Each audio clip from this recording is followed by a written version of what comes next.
سلامونه. د جرمني دولت د اکتوبر پر 18 تاریخ باندې اعلان وکړ چې په افغانستان کې د روانو حالات په خاطر باندې د جرمني دولت 30,000 نور ویزې هم افغانانو ته ورکوي. دا ویزې پر دوه کټګوري باندې ویشل شوي. لومړی د هغو کسانو لپاره چې د جرمني د دولت سره په افغانستان کې په مستقیم شکل باندې کار کړی.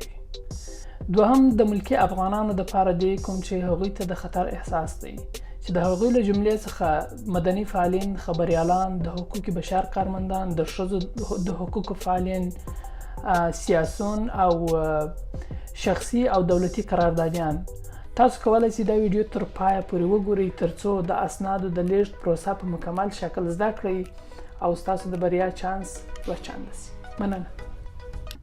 لومړی موږ تاسې راځو د جرمني د دولت د بهرنیو چارو د وزارت ویب سایټ ته. کوم وخت چې موږ هلته ولاړو موږ تاسو هلته ګورو چې دغه راپور تازه نشر شوی دی. نو موږ د راپور جزئیات دلته ټول وینو چې د اکتوبر پر 18 تاریخ باندې دا راپور نشر شوی دی. نور موږ ځو د راپور مکمل جزئیات اول ګورو چې څه شی لیکلي دي، څه شی غواړي. که موږ دلته کلیک وکړو دلته موږ د راپور په مکمل جزئیاتو ته داخلیږو.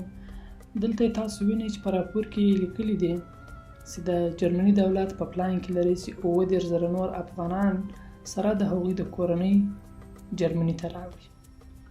نو دا یوه بخش وه. اوس دلته موږ مطمئنه شولو چې دا یو واقعیت لري. اسنادو د لیږلو طریقه یې ډېره اسانه دی. مطلب لومړی دلته موږ دغه ویب سایټ ته داخلیږو چې زه یې لینک د دواړو ویب سایټونو په دغه کې درته ږدم په ډسکرپشن کې. نو دغه ویب سایټ ته داخلیږو. دلته که موږ تاسې وګورو د هغو کسانو دپاره چې لوکل امپلوي دي، چې هغه کسان چې د جرمني د دولت سره په مستقیم شکل په افغانستان کې کار کړی سوي.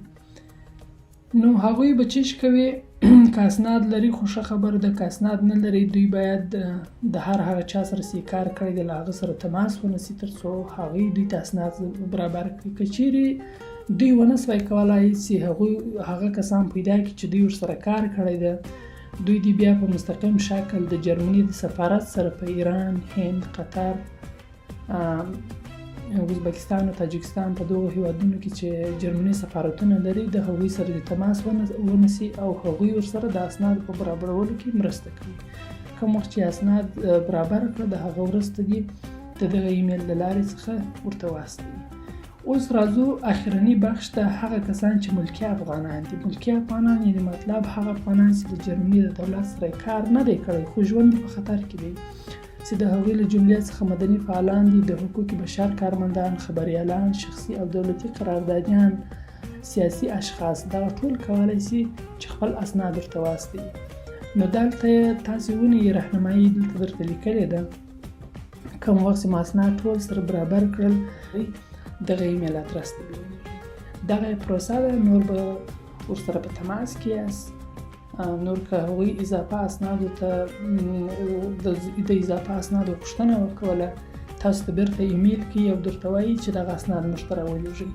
نو بیا تاسو کولی شئ چې بیرته هماغه اسناد چې د دوی په کار دي ورته واستوئ.